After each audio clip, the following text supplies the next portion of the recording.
Bonjour petits et grands lecteurs, j'espère que vous allez bien. On se retrouve aujourd'hui pour une vidéo un petit peu spéciale. J'avais envie un petit peu de changer de format en vous parlant d'anecdotes, notamment de petits faits qui m'arrivent pendant les salons, parce que vous doutez bien qu'être éditeur, c'est pas de repos tous les jours et qu'il arrive quand même souvent des dingueries. J'ai des anecdotes en tant qu'auteur, j'ai des anecdotes en tant que chaîne YouTube, femme sur internet, ça c'est magnifique, mais j'ai aussi des anecdotes en tant qu'éditeur. Et aujourd'hui, je vais vous parler d'anecdotes pas folichonnes, parce que je fais pas mal de salons, voilà, et il m'arrive forcément dans mon métier de me confronter à des gens particuliers, à des situations qui peuvent amener à sourire parfois, ou même à effrayer un petit peu.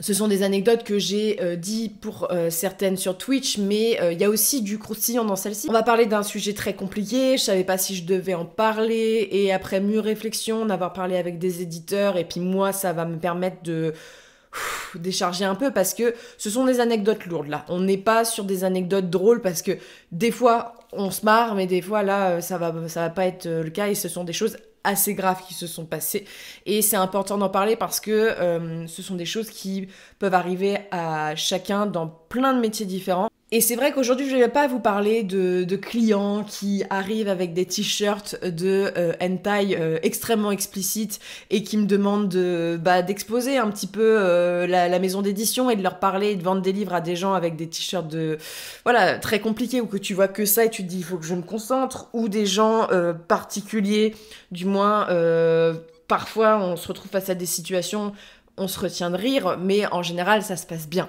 Et parfois, ça se passe mal. Aujourd'hui, je vais vous parler de deux anecdotes qui se sont passées à des périodes de salon. Une directement, du genre pendant un salon, et l'autre, j'ai appris la nouvelle pendant un salon. Mais on va parler de trucs très graves. On va parler de l'hôtel de l'horreur, voilà, et ensuite du fait que je me suis fait plagier, voilà, les trois normes en bonne et due forme. Et sur cette partie-là, je vais peut-être avoir beaucoup de choses à dire.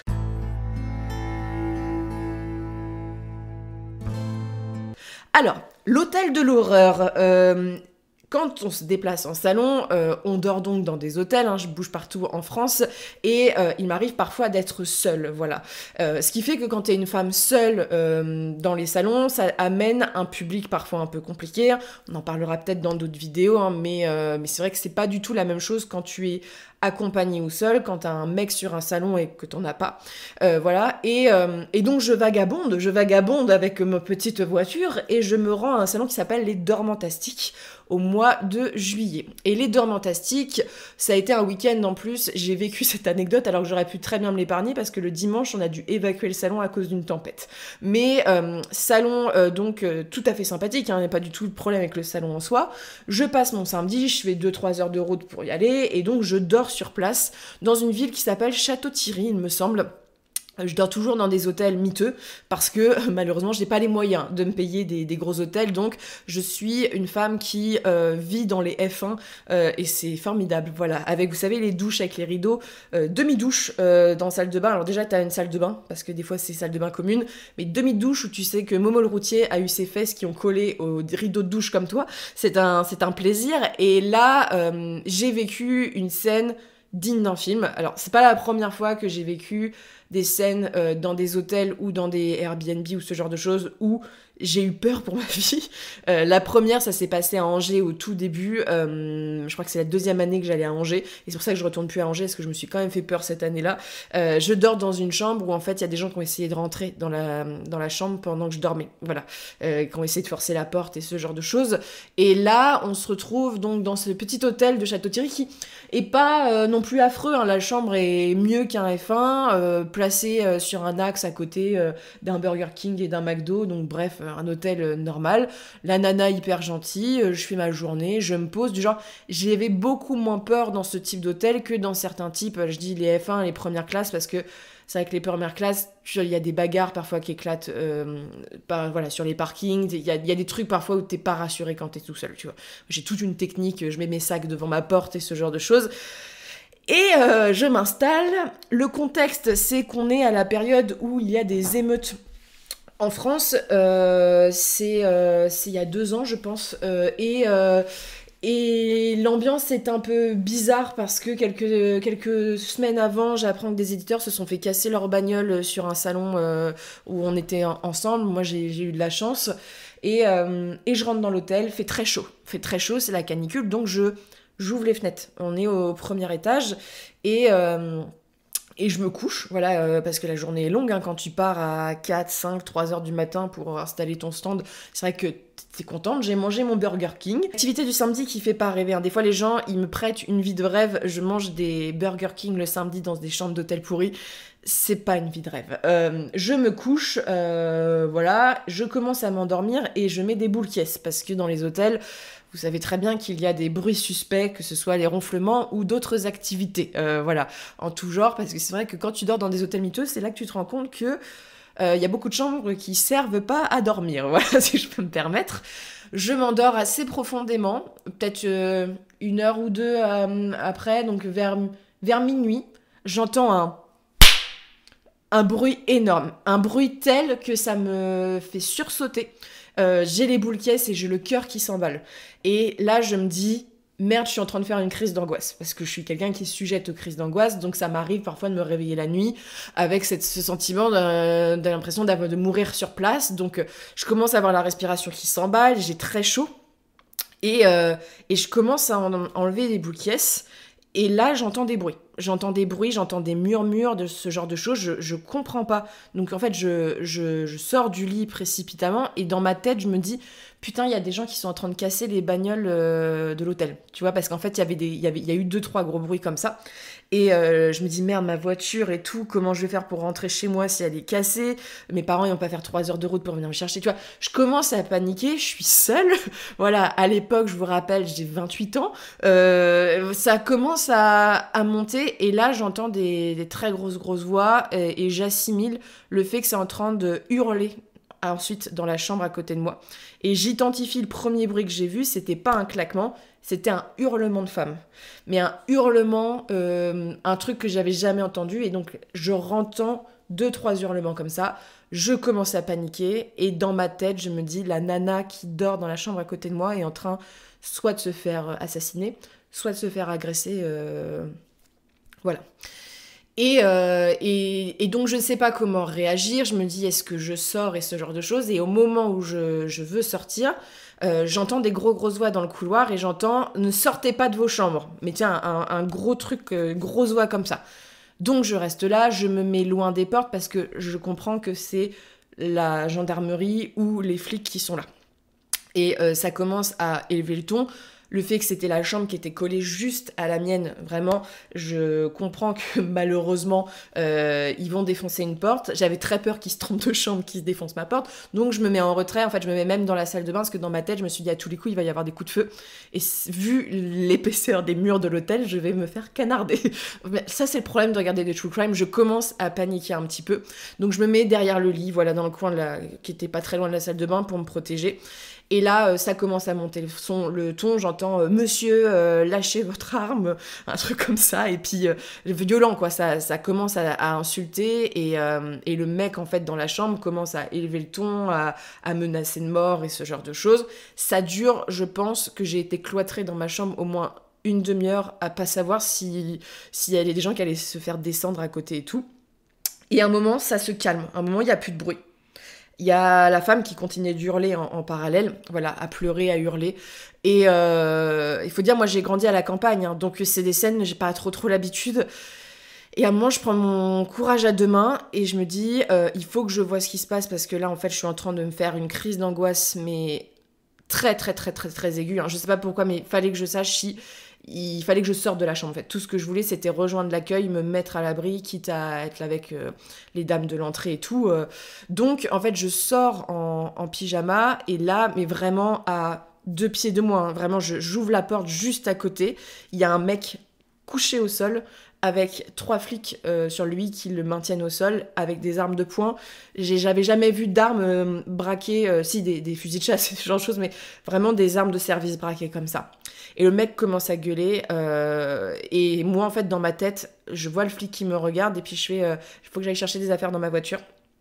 Donc je pars, parce que... Et le flic m'a dit, allez-y madame, pas de problème.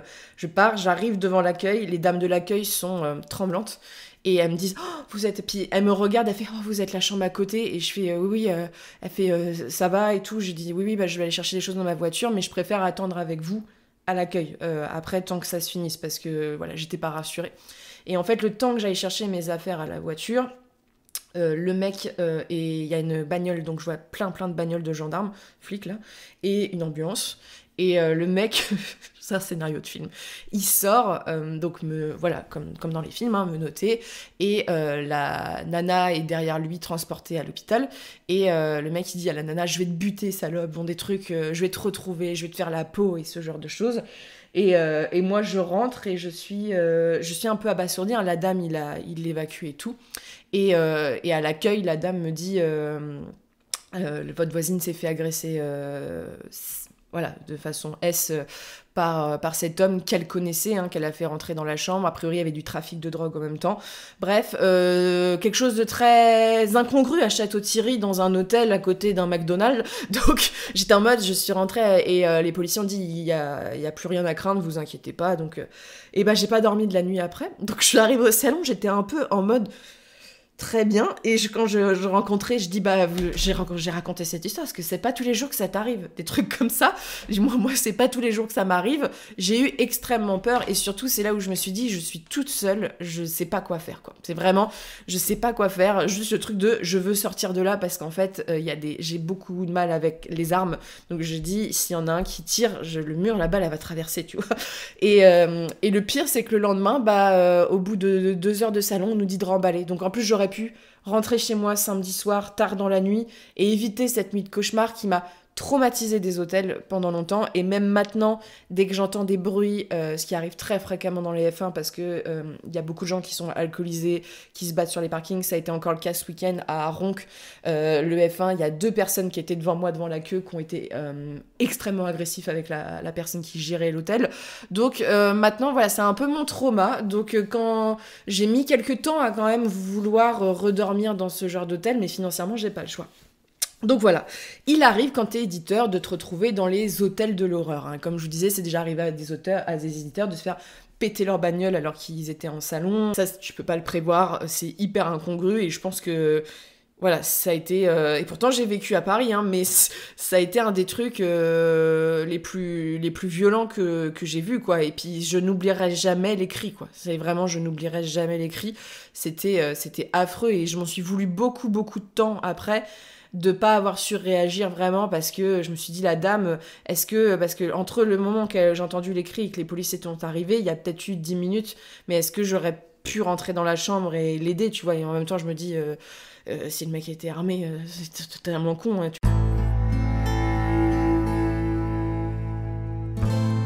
Et ensuite, on va parler d'un thème pas plus grave, mais un truc qui m'est arrivé très récemment. Je savais pas si je devais en parler ou pas. Pour tout vous dire, ça s'est passé, moi j'ai appris au mois de décembre, vraiment pendant le dernier salon que j'ai fait, via un message de quelqu'un, et en même temps j'avais eu des indices très marqués juste avant. Et je me suis posé la question de parler ou pas de ça, parce que j'ai peur que ça amène du harcèlement envers la maison d'édition, mais en même temps, quand on vole le travail de quelqu'un, faut pas s'étonner non plus que les gens soient pas contents. Et je suis... en fait, je suis tellement choquée j'ai tellement été choquée de la situation que j'ai un peu sous-réagi. J'en ai parlé avec mes proches, et en fait mes proches m'ont dit, mais Lorraine, c'est pas normal du tout, quoi, qu'est-ce qui se passe? C'est quelque chose qu'on appelle le plagiat, donc qui est condamné par la justice. Et ce qui s'est passé récemment, et pourquoi j'en ai parlé, c'est que j'ai parlé avec des éditeurs de la situation, parce qu'on discute entre nous, hein, des indés de l'imaginaire et ce genre de choses, et plein d'éditeurs m'ont dit, mais Lorraine, faut que tu balances le nom sur les réseaux sociaux. Et je dis, mais moi j'ai pas envie de balancer le nom, parce que je veux pas créer de harcèlement. J'ai subi du harcèlement une fois, vraiment très grave, plusieurs fois, mais une fois de façon très violente, et je sais ce que c'est, et donc je n'appelle absolument pas harcèlement, et je ne veux absolument pas que vous alliez harceler cette maison d'édition. Voilà, la seule action que vous pouvez faire, c'est de ne pas acheter chez eux, quoi. Mais ce qui m'a d'autant plus choquée, c'est donc... Le fait que des éditeurs m'ont dit, il faut que tu te réveilles, il faut arrêter d'être gentil. Là, ce qui s'est passé, c'est extrêmement grave. Voilà, c'est pas normal et c'est condamnable par la loi. Et en plus, j'ai appris cette année que cette maison d'édition était prise dans plusieurs gros salons. Alors, dont un salon dont j'ai pas été pris cette année, et je suis pas le genre de personne... Au début, tu dis, t'as un peu le seum, tu dis, mon plagiaire a été pris dans un salon alors que moi, j'ai pas été pris. Mais surtout, j'ai appris que des grosses maisons d'édition, même plus grosses que moi, ont pas été pris dans certains salons où eux ont été pris. Et là, en fait, je ne pardonne pas ça parce qu'en fait, ils prennent la place de gens alors que ce sont des voleurs de contenu. Et ça, c'est un truc, j'ai un peu de mal. Je n'ai eu aucune excuse. Et la façon dont ça s'est passé est un truc de lâcheté que j'ai vraiment, vraiment du mal à accepter. En fait, plus les mois passent, plus ça me reste en travers de la gorge et plus je suis tendue. Et j'ai appris qu'on allait faire un très gros salon ensemble. Et j'ai qu'une peur, c'est de me retrouver en phase 2 et de pas savoir comment réagir parce que je me connais. Moi, je suis gentille, mais par contre, quand on me fait chier, je peux vite partir au quart de tour. Exemple, c'est dans mon éducation. J'ai eu notamment un papa qui m'a enseigné que quand on te harcelait à l'école, quand on faisait du mal à l'école, et bah tu envoies un bon peigne dans la tronche du gamin qui t'emmerde, et bah il t'emmerdera plus. Et bizarrement, ça a toujours marché. C'est-à-dire que moi, j'avais beaucoup d'éléments qui ont fait que j'aurais pu me faire harceler à l'école, mais je peux te dire que déjà quand tu fais du rugby, ça calme les gens, et quand t'as mis une patate au mec qui a dit que t'avais des kilos en trop et qui s'est couché au sol, bizarrement, ça calme un peu les ardeurs. Et donc j'ai toujours eu ce truc de je sais jamais parce qu'en fait la patate parfois elle part toute seule et je me connais en tant qu'adulte, j'ai pas envie de donner des patates, voilà, surtout pas que dans le milieu du travail, voilà, mais ça me tend où tu vois quand j'ai appris la nouvelle, j'étais en mode si je l'avais en face, je ne sais pas si je m'arriverais à me contrôler quoi, que ça soit physiquement mais surtout à être pas méchante. Et je suis pas d'humeur méchante, voilà, je suis pas quelqu'un de méchant et tous mes proches au contraire disent que je suis une trop bonne poire, mais sur certains sujets, notamment sur le vol, alors le vol en généralité, c'est-à-dire que c'est quelque chose que j'ai beaucoup de mal à accepter, hormis qu'on vole parce qu'on a faim, le vol des affaires, le vol de travail, c'est compliqué. Ça m'est arrivé 2 fois dans ma carrière sur on va dire, l'édition de me faire plagier. La première fois, ça concerne les couvertures du Seigneur des Anneaux. Il y a quelqu'un qui a essayé de plagier mon mémoire de fin d'études, voilà, qui a demandé à avoir comment dire, tout mon texte et puis mes parties. Et en fait, son mémoire, c'était exactement le même mémoire, mais reformulé. Et donc, je lui ai expliqué gentiment que ce mémoire était publié. Donc là, en plus, si elle plagiait, c'était du vol de livres. Donc voilà, j'ai été plutôt ferme, sachant que pour ceux qui n'ont pas fait d'études forcément, quand vous écrivez un mémoire universitaire, il est interdit que ce mémoire et le thème normalement ne doit pas avoir déjà été utilisé. Donc voilà, ça peut ne pas faire valider votre année. Donc même pour la personne, j'ai dit si la personne qui va juger ton travail tape des mots-clés en rapport avec ça, il va tomber sur mon texte, il va se dire putain, c'est quand même vachement proche, tu vois. Donc j'avais subi ça et ça s'en est arrivé là, mais là en fait on est sur quelque chose d'autre, c'est-à-dire que là ça avait été une volonté de recopier mon travail. Ça m'est arrivé en tant qu'auteur aussi, je vous en parlerai, mais le premier texte que j'ai publié, hein, La gardienne du chardon, il y a un mec de la fac, parce que je l'écrivais pendant mes études de droit, pendant les pauses, qui, avec son ordinateur, avait recopié tout mon prologue. En fait, il l'avait vu, tu sais, sur les amphithéâtres comme ça. Et c'est une nana qui me l'a dit juste à côté, donc j'ai dû mettre un coup de pressing aussi. Et donc voilà, le plagiat, c'est pas quelque chose où je n'ai jamais été confrontée à cette question. Par contre, c'est un truc que j'ai beaucoup de mal à supporter. C'est-à-dire que tu peux insulter ma mère, tu peux même me harceler sur les réseaux sociaux et ce genre de choses. Tu vois, la personne qui a lancé mon harcèlement, je sais que je peux la croiser aux Imaginales. Bah, j'ai pas la même... Voilà, c'est pour le coup, même si j'ai le seum, j'ai pas le même truc, quoi, parce que je peux comprendre que la vidéo a pas forcément plu, tu vois. Là, c'est autre chose. Alors, contexte, on est au mois de décembre l'année dernière, il fait très très froid dans le salon, il fait un temps de merde et donc il y a beaucoup de clients. Je scrolle mes messages Instagram parce qu'en salon, bah, je discute quand même avec pas mal d'entre vous sur Insta, même j'essaye de me motiver, mais c'est vrai que moi je suis plutôt une personne qui échange à l'oral qui échange à l'écrit. Et je reçois un petit message un peu avec une accroche en mode il faut que tu vois ça, tu vois. Donc je clique dessus et en fait la personne qui m'envoie c'est une personne avec qui j'ai déjà échangé. Et si elle tombe sur la vidéo, je voudrais la remercier notamment de m'avoir prévenue parce que ça m'a permis de mettre l'œil sur la chose parce qu'en fait la maison d'édition en question, je ne suis absolument pas son travail donc je pense que je m'en serais jamais rendu compte. Avec des exceptions, c'est-à-dire que cette maison d'édition, il y a plusieurs d'entre vous, quand elle s'est créée au fur et à mesure, qui m'ont dit s'inspire beaucoup des 3 Nornes. Donc j'ai pas osé dire quelque chose et surtout je me suis dit c'est peut-être les abonnés qui surréagissent parce que ça, parfois les gens prennent vachement à cœur, tu vois, et donc je le pensais aussi, je vais vous expliquer pourquoi après, mais je me suis dit bon, laisse tomber si c'est que ça, c'est pas grave, c'est dégueulasse, mais c'est pas grave. Je reçois donc le message de cette jeune femme tout à fait charmante, me dit donc c'est la période de Noël, je veux passer commande sur le site de cette maison d'édition, hein, et en fait quand on va sur le site, il y a des liens qui renvoient au site des 3 Nornes. Alors je comprends pas. Et elle me dit, oui, il y a des, c'est du copier-coller en fait. Il y a des liens qui renvoient au site des 3 Nornes. Et je sais plus si elle me l'a dit ou pas, si c'est elle ou d'autres, mais elle me dit, c'est quand même très inspiré des 3 Nornes, le site. Donc je vais voir. J'étais jamais allée sur le site de la personne en question.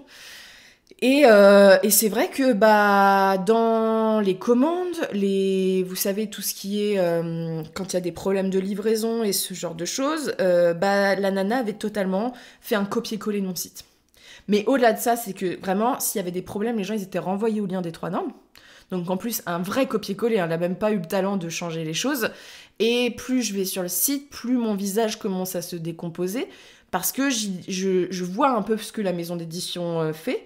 Et donc, au-delà des copier-coller, genre du plagiat pur et dur, du genre il y a des morceaux de mon site qui sont sur le site de cette personne, il y a une charte graphique, ça on en reparlera, et surtout les logos de la façon dont est fait mon site, les petits logos qui sont utilisés. J'ai payé mon site des milliers d'euros, ça a été fait par des graphistes, des communicants, c'est eux qui ont fait tout de A à Z. Le même principe est repris, alors que, tu vois, j'ai revérifié sur les gros sites de maisons d'édition de l'indépendance. Il n'y a personne qui a ce genre de trucs graphiques que moi. Donc la nana c'est totalement très inspirée, voilà, et je commence à lire un petit peu les choses et je fais d'accord, le site il est construit comme le mien, il y a des moments en fait je regarde même mais je fais les mêmes phrases qui sont utilisées, donc vraiment il y a des copier-coller, donc là je commence à bouillir un petit peu. Vraiment, et là c'est la Lorraine de 9 ans qui se battait dans la cour de l'école quand on la faisait chier. Donc c'est-à-dire que y a action-réaction. Je prends même pas le temps de réfléchir, je prends même pas le temps de regarder plus que ça. Je remercie la personne, voilà. Et j'envoie un message sur Instagram avec des copier-coller de l'écran, je crois. Et je dis, je viens d'avoir un acheteur qui vient de me dénoncer le fait que vous avez totalement plagié mon site. Vous avez, je sais plus, je lui ai mis jusqu'à cet après-midi ou demain pour retirer toutes les mentions de mon site internet et tout sur votre site. Et sinon, je balance votre nom, tu vois. Comme ça. La personne ne s'excuse pas, rien. Elle me bloque de partout parce que là, il y a quand même des gros indices, hein, mais abonné à ma chaîne YouTube, abonné aux 3 Nornes. Voilà, elle se désabonne de tout. Elle retire les parties où il y a des copier-coller. Là, je suis retournée sur son site, même si on voit les inspirations. Il y a des phrases qui ont été changées, améliorées, donc elle a changé les choses, mais il en revient même que cette personne a trouvé juste de voler mon travail. Donc voilà, de A à Z, sans problème, et c'est pas excusé. Et le truc, c'est qu'en plus, mon plagiaire, voilà, cette édition qui vole le travail d'autrui, est pris dans des salons, voilà, et pas des petits salons. Voilà, et vend des livres. Et je me dis, mais c'est dégueu, franchement, c'est dégueulasse. Et donc, il y a ça. Donc, il y a ce côté, le site internet a été pompé. Et donc, mes proches réagissent en disant, Lorraine, c'est très grave ce qui s'est passé. Moi, j'ai fait du droit, hein, je suis allée jusqu'à la licence 2. J'ai fait du droit aussi dans mon master d'édition, parce que moi, c'est mon métier de base. Hein, je me suis pas improvisée éditeur. Et je sais que ça, c'est devant une cour de justice. Moi, j'ai pas envie de perdre de l'argent ni du temps à porter plainte, donc je menace quand c'est comme ça. En général, ça marche bien. Le truc, c'est que la personne, là, elle n'a pas été punie d'une quelconque manière. Ce qui m'embête parce que j'ai l'impression qu'elle a profité de mon travail et que le site, il reste là et il y a des choses qui n'ont pas changé. C'est-à-dire qu'au-delà de s'abonner, de suivre tout ce que je faisais, d'aller aux mêmes endroits où j'allais en salon, ça peut arriver parce qu'on fait les mêmes salons tous, hein, mais je côtoie suffisamment d'éditeurs de l'imaginaire, jamais on m'a fait ça. Et ce qui m'a blessée profondément, c'est que on n'est pas beaucoup en indépendant. Moi, j'ai toujours eu beaucoup de chance, j'ai toujours été bien traitée en majorité. On m'a jamais volé mon travail. Quand il y a des problèmes en salon, et bon non, même s'il y a des éditeurs avec qui il n'y a pas le feeling qui passe et tout, il y a toujours du respect. Et surtout, on est un petit monde. C'est des gens qu'on voit très souvent. Et par exemple, quand je me suis blessée l'année dernière, il y a des gens qui m'ont proposé à m'aider à installer mon stand, alors que c'est des éditeurs concurrents. Voilà. Et c'est ça qui m'a blessée d'autant plus, qu'il n'y ait pas d'excuses, qu'il y ait du vol. Et en fait, ce qui m'énerve le plus, c'est que cette personne est en train de prendre la place d'autres éditeurs. Je vous explique. Ce qui m'a motivée en fait à en parler aujourd'hui, c'est que j'ai appris que cette maison d'édition était présente dans plein de salons. Voilà, sûrement sa clientèle n'est pas au courant qu'ils ont volé du contenu. Et surtout, elle a pris la place d'éditeurs qui sont des éditeurs réglo. Et donc on a un plagieur, un voleur de contenu qui peut exposer ce genre de choses parce que son nom n'a pas été exposé, alors qu'il y a des éditeurs bien plus compétents qui ne volent pas leur travail, au moins leur livre c'est leur propre recherche, leur site c'est leur propre site, voilà, ils ne sont pas allés voler le site de quelqu'un d'autre. Donc c'est pour ça que j'ai eu un peu le seum, et que voilà, et je vous rappelle, cette vidéo n'a pas pour but de créer du harcèlement, mais il faut en parler parce que c'est des questions graves, et que quand j'en ai parlé ce week-end et que entre éditeurs j'ai dit non parce que ça me paraît logique, parce que je leur ai même dit de se méfier, que s'ils m'avaient plagié moi, ils allaient peut-être plagier d'autres personnes, hein, parce qu'en général voilà, ça peut arriver. Et encore, tu vois, je me suis dit, c'est quand même con, parce que si elle avait plagié mon concept, c'est-à-dire faire du Made in France, non distribué sur Amazon et tout, j'aurais été hyper contente, parce que moi, j'ai envie que d'autres éditeurs aient cette démarche-là. Non, elle a plagié mon travail, mon site internet, et au-delà de ça, on en a parlé avec des éditeurs, il y a beaucoup de gens qui m'ont dit, mais attends, même l'identité graphique, là, tu peux pas dire que la personne, elle a pas donné son truc en modèle des 3 normes. Et donc, ça va au-delà de ça, parce que je veux pas donner trop d'indices et tout, et je veux pas que ça parte en cacahuète, mais même l'identité graphique, tu vois, là, j'en ai parlé avec une éditrice tout à l'heure, elle me dit, non mais attends, là, c'est l'identité graphique des 3 normes. Ça, c'est parce que, tu vois, moi, je veux pas me faire à l'idée que ça en est allé jusque-là, mais elle me dit, là, il n'y a pas photo. Quand on est éditeur et qu'on crée sa maison d'édition, on analyse la concurrence. C'est normal, c'est comme dans toute société. Et pour être juste, on n'utilise pas les mêmes chartes graphiques, on n'utilise pas les mêmes DA. En imaginaire, par exemple, la couleur verte, à mon sens, dans les éditeurs que je côtoie, n'est pas une couleur qui est utilisée. Souvent, les éditeurs vont utiliser des fonds noirs et blancs. Voilà, moi, il y a une vraie identité graphique, que ça soit sur le site, sur même la page Instagram et ce genre de choses. Le logo, c'est vert avec du blanc. Et voilà, on est sur des ressemblances où t'es en mode, en fait, t'analyses, il y a plein de couleurs dans la palette, pourquoi tu prends la même couleur que moi? Voilà, pour être un exemple, hein, mais quand vous prenez des éditeurs poche, de ce genre de choses, par exemple, Pocket a utilisé le bleu pendant longtemps, mais j'ai lu à utiliser le rouge, tu vois, si en comparaison, même les concurrents, normalement, déjà pour s'éloigner, mais ne pompent pas les couleurs des autres. Je veux dire, en plus, on n'est pas suffisamment pour avoir pas le choix. Donc je suis un peu en mode ça me pèse, ça a été hyper violent, et puis en fait il y a pas de, comment dire, ça me fout le seum, parce que quand j'aurais passé à côté de cette histoire, j'en aurais pas beaucoup plus parlé si j'avais pas vu que cette maison d'édition était prise sur des gros salons, et surtout quand on m'a dit, j'ai appris qu'il y avait pas mal d'éditeurs, même voilà, assez importants, qui n'avaient pas été pris sur ces 10 salons. Donc là, j'étais en mode, c'est pas normal. C'est pas juste. Je vais pas être la personne à envoyer un message aux organisateurs de salons en disant, vous avez pris un plagiat. Voilà. Mais ça me gratouille quand même, parce que t'es en mode, est-ce que je dois dénoncer, est-ce que je dois pas dénoncer? Voilà, je suis entre le cul entre deux chaises. En plus, je me suis sentie pas du tout soutenue quand j'en ai parlé à certaines personnes. Voilà, j'ai même eu ce week-end, parce que quand j'en ai parlé, on a discuté avec plusieurs éditeurs, et donc on se demande voilà, ce qu'on a eu comme brouille ou des trucs comme ça. Voilà, on discute, hein, c'est notre métier, on apprend tous. Et il y a quand même une autrice indépendante qui a dit ouais, mais non, mais après, c'est pas si grave que ça. Je dis bah, en même temps, tu vendais de la dark romance pour des mineurs. C'est vrai que toi, ton éthique, ça a l'air d'être quelque chose. Donc j'ai pas pris trop en compte son avis, mais même j'ai parlé avec des auteurs autopubliés, mais qui m'ont dit il faut que tu balances le nom. Il faut que tu balances le nom. Et je suis en mode, j'ai pas... Voilà, il y a des problèmes en France avec la diffamation. Voilà, pour tout vous dire, en plus la personne a changé beaucoup de choses, hein, voilà. Mais le mal est fait, le site reste inspiré, la charte graphique reste inspirée. Mais c'est hyper violent de vivre ça, et je pensais pas dans ma carrière d'éditeur vivre le plagiat. Vraiment. Autant, alors, si j'avais déjà vécu le plagiat avec mes titres, ça c'est arrivé aussi, hein. Il y a quelqu'un qui a réutilisé le titre d'une couronne d'océ d'épines mais à l'envers. Voilà, pareil, en fait, le problème c'est qu'il y a plein de gens qui ne connaissent rien au droit de l'édition et qui font n'importe quoi, mais on n'a pas le droit de prendre les mêmes titres que les gens, on évite de prendre des titres trop proches, voilà, par respect des textes qui sont publiés, voilà, dans les couvertures et tout, on pointe des choses où en mode là c'est très inspiré, et on doit, tu vois, des fois je me dis oh ça doit être très bien pris d'inspirer les gens, mais il y a inspirer les gens et se faire voler le contenu, tu vois, c'est différent. Et ce qui a été en plus une erreur de ma part, je pense, c'est que cette maison d'édition, quand elle s'est créée, j'ai remonté, en fait ce nom m'était pas étranger. J'ai remonté et en fait j'ai reçu des messages de plusieurs personnes me disant Lorraine, fais attention, cette maison d'édition, la charte graphique et tout, j'avais l'impression d'avoir les 3 normes, tu vois.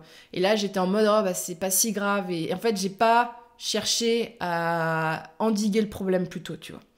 Donc voilà, ça a été très violent, et maintenant ça me rend un peu paranoïaque sur des choses, et je suis dans cette constante de je ne sais pas comment réagir.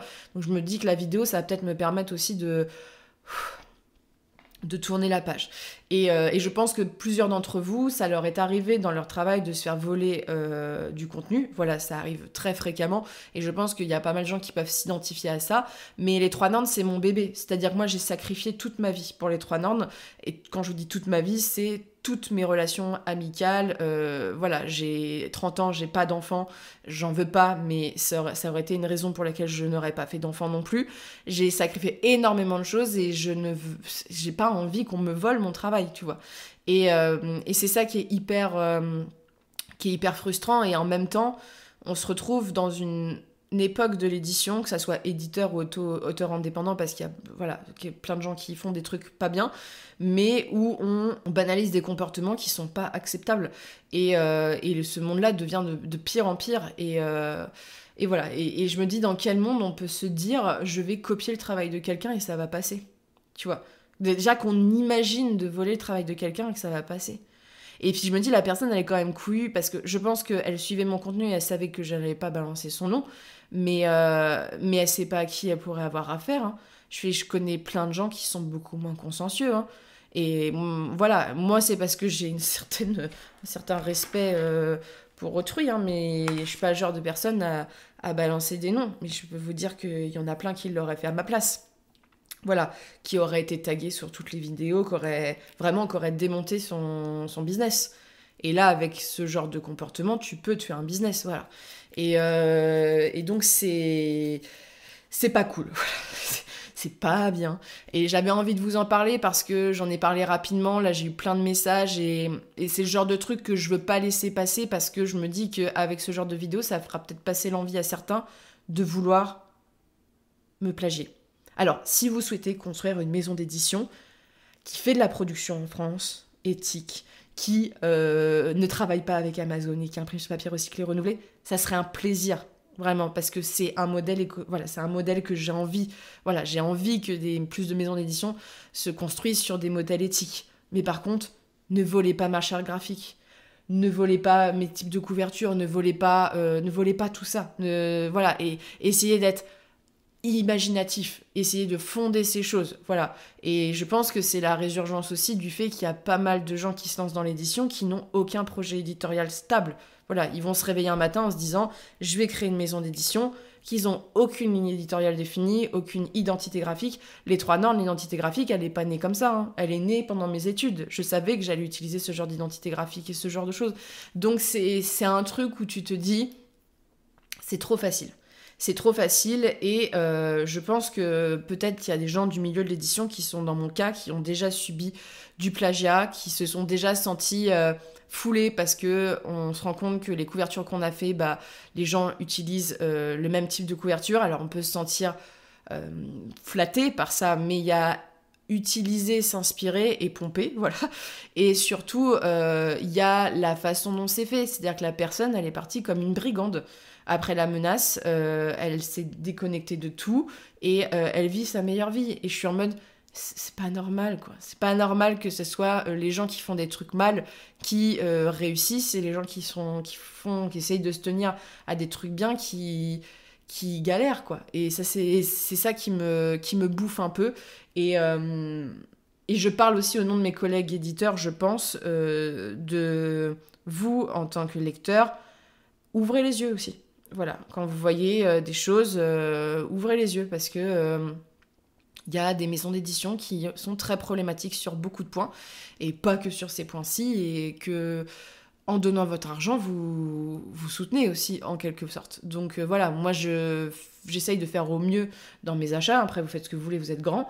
Mais sachez que tous les éditeurs ne sont pas des personnes bien. Et pareil, tous les auteurs auto-édités ne font pas des choses bien non plus. C'est un monde qui est extrêmement cruel. Et voilà, moi j'en ai subi les affres. Et a priori, ça a duré depuis un certain temps. C'est-à-dire qu'on s'en est rendu compte là, mais on parle de mois ou même peut-être d'années. Hein. Donc voilà, ça fait 5 ans que j'ai fondé les 3 Nornes. Et bah en 5 ans, j'ai eu le droit de me faire plagier, voilà. Et ça c'est pas donné à tout le monde, hein, donc voilà. Je vais conclure les anecdotes là-dessus. J'avais vraiment envie de vous en parler parce que il y avait des mails que je recevais ou des messages sur cet éditeur en question. On m'a dit, même maintenant, c'est bizarre, voilà, et je veux mettre les choses à plat, voilà. Je rappelle, pas de harcèlement envers cette maison d'édition, voilà. N'allez pas mettre des messages à cet éditeur, ça sert à rien. Le mal est fait, pour le coup, mais c'est une expérience que j'avais envie de vous partager, mais voilà, je suis un être humain, forcément j'ai le seum sur ces points-là, et autant sur les mots de l'imaginaire, ça m'est déjà arrivé. Et ça a été plutôt, je me dis, c'est Internet et ce genre de choses. Là, on parle de société. Donc, on parle de choses où, quand tu voles le travail d'une société, c'est condamnable par la loi, quoi. T'as des amendes et ce genre de choses. Hein. J'aurais peut-être pu me faire des bifetons, moi, avec tout ça. Sur ce, n'hésitez pas à me dire, vous, si vous avez des petites anecdotes de salon en tant que lecteur. J'aimerais bien faire une vidéo où vous me regroupez toutes vos anecdotes what the fuck. Genre des trucs que vous avez vécu et je réagis et tout à ça. Mais je pense qu'il y a des choses à dire parce que en salon, il y a des choses très drôles. En salon, je vis des choses extrêmement touchantes. La plupart du temps, ça se passe bien. Comme je vous dis, avec mes collègues éditeurs, moi, j'ai toujours eu extrêmement de la chance d'être bien accueillie, notamment, je pense, à cause de la chaîne YouTube. Mais même si je suis quelqu'un de très timide, que je suis pas quelqu'un de très bavard et que je me force à aller voir mes collègues éditeurs pour... voilà, parce que c'est pas dans mon naturel et ce genre de choses, il en reste que on devrait avoir des relations cordiales et pas se tirer dans les pieds et surtout pas voler le travail des uns des autres alors qu'on est des indépendants et qu'on est là pour se battre contre une édition trop commerciale avec des problématiques qui sont quand même questionnables.